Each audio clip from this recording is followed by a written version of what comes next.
ప్రకాశం జిల్లాలో చీరాల నుంచి రేపల్లకు వెళ్తున్న ఓ ఆర్టీసీ బస్ అదుపు తప్పి చెరువులోకి దూసుకెళ్లింది. రోడ్డుపై మలుపు తిప్పే క్రమంలో ఈ ప్రమాద ఘటన చోటు చేసుకుంది. ఘటన సమయంలో బస్సులో సుమారు 30 మంది ప్రయాణికులు ఉన్నారు.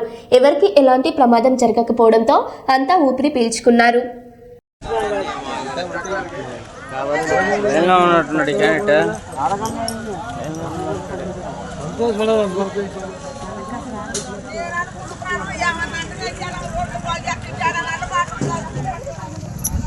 ఏ ఊరికి పోతుంది?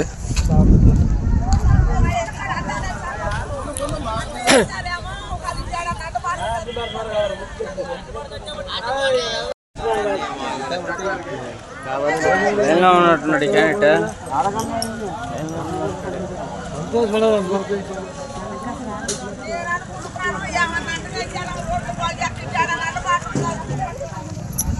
ఏ ఊరికి పోతుంది?